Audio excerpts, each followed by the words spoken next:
Man, it's straight up sad how much better the PlayStation Classic could have been. So, Sony's PlayStation Classic is finally here, and, well, it's not great. It's what we feared. Remember a few days ago when I did a video, you can check it out right here on the top, about the nostalgia bubble. There are so many companies rushing to capitalize on people like me, the 30-some-year-olds who grew up on video games, have disposable income, and usually rush to buy anything retro-styled. Companies are trying to cater to people like me more and more, and we're seeing a lot of remakes and remasters. We're seeing these plug-and-play consoles like the NES Classic, the SNES Classic, most recently the PS1 Classic. They even went with the same naming scheme. It's so blatant. In that video, I said that one of the things that could cause this so-called bubble to burst is if companies just rush at this market without putting that much thought or care into these rehashed products. And I say rehashed, and I know there's a negative connotation to that word, but I do enjoy these things when they're done right, which apparently was not the case with the PS1 Classic, though it could have been much better. Certainly you saw the criticism to the PS1 Classic by now. Emulation isn't that great. They went with an open source emulator. In this case, PCSX Rearmed. And don't get me wrong, I'm not trying to say that it is a bad emulator. It is in fact quite good. But when a multi-billion-dollar company goes with a freeware solution for a product they're charging you $100 for, it's clear they're trying to get the most money out of this for the least amount of effort. Also, they chose the PAL. I think that's how it's pronounced. PAL? Paul? I'm not sure. PAL. Let's go with PAL. There, PAL. It's so embarrassing to not know how things are pronounced. Jesus Christ. The PAL, I know I'm saying it wrong. Let's just get over it. The PAL version of some games have some performance issues, and of course, that menu. Look at this selection menu. They put no thought whatsoever. This is like a first-year design student had to do this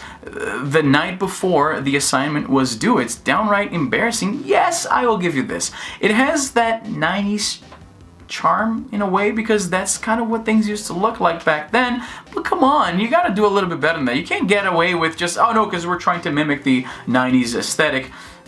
You can do that and still do a pretty good job and make it look a little modern, right? Make it look inspired by the 90s and not straight up like it came from the 90s. Like, we know that's not, we know why it looks so crappy, because Sony just kind of pushed this onto us. The main thing people were disappointed at with the PS1 Classic, before we knew of the performance issues, before we knew about the emulator they were going with, before we knew about any of that, was the fact that the list of games that they showed us was not by any stretch of the imagination the PS1's best and brightest titles. There's a lot of things that were just odd choices. Some cult hits. Yeah, I know I caught a lot of flack for talking smack about Intelligent Cube. I'm sorry, apparently it's the best game ever. I'm an idiot, okay? Just go in the comments and say I'm an idiot. I'm okay with it. I accept it. But it's not the kind of game that, when I think PlayStation, that's not what comes to mind. Well, as it turns out, at some point, Sony at least tried to ship this thing with some games that are the kind of games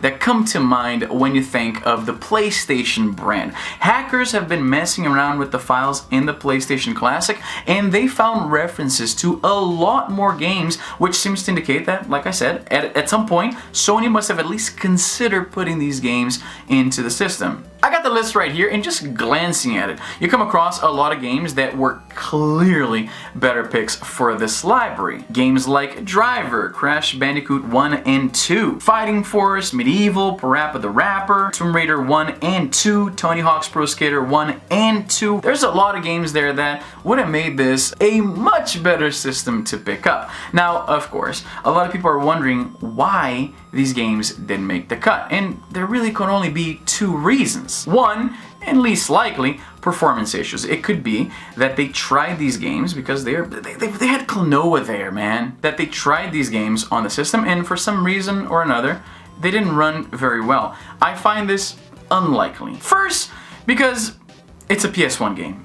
By now, in 2018, cell phones can run all of these games just fine. I doubt that it was a performance issue, especially because it's not like Sony cared that much about performance issues. Remember what I mentioned about the PAL games? They run like crap. Okay, maybe I'm exaggerating, but they don't run great, especially when you consider, like I said, cell phones can run these games just fine. So yeah, performance issues, probably not the real culprit here. No, the fault really lies at licensing issues. Licensing was probably the reason why you couldn't have, for instance, Tony Hawk 1 and 2 on the system. A lot of these games are not made by Sony. They don't hold the copyright, and especially with the case with Tony Hawk 1 and 2, the soundtrack, the iconic soundtrack in those games, which is an integral part of the experience of playing Tony Hawks, I would argue. Can you imagine how much more this thing would cost if they had to license each one of those tracks? The PlayStation Classic is already at a bit of a premium compared to similar offerings by Nintendo. So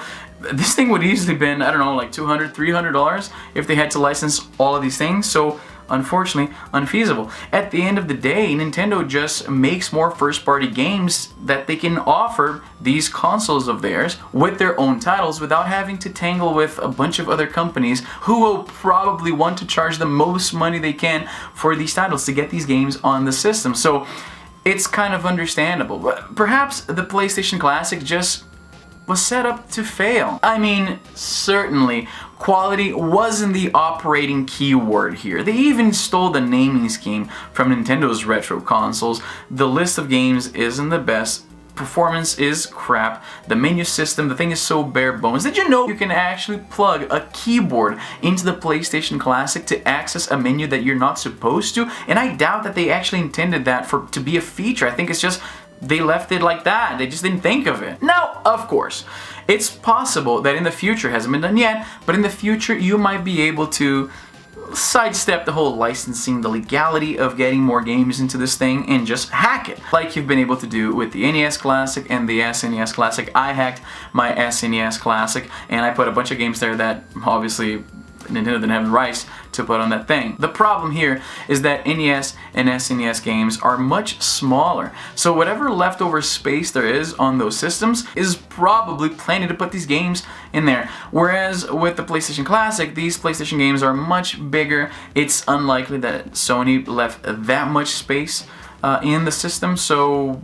I don't know. Maybe it's possible to delete the games that are already there. You know, part of me wonders, because they ship this thing with a micro USB port which can be used to interface with the computer much easily than would have been the case if they had some kind of proprietary power cable. So part of me, even especially with Nintendo leaving extra space on the system, makes me think, I mean, obviously I don't think they truly intended for that to be the case, but it almost implies that they were like, yeah, go ahead, do whatever, put whatever games you want on that thing, we don't care, right? They certainly made it easy enough. So perhaps you will be able to soon hack the PlayStation Classic, put more games in there, but I don't know. I mean, personally, I don't feel like rewarding a company when they don't put forth their best effort. And I already have a ton of ways to play PlayStation games. So I'm going to stick with my original assessment. I am not going to buy the PlayStation Classic. I think it's a soulless, lazy cash grab, and it shows in every way. It could have been better, but most likely due to licensing issues, it isn't. But what do you think? Let me know in the comments down below. Follow me on social media, both Twitter and Instagram. I'm very active over there. Make sure to like and subscribe to the channel. Hit the notification bell so you'll know right away when I post new videos. You don't want to miss out, right?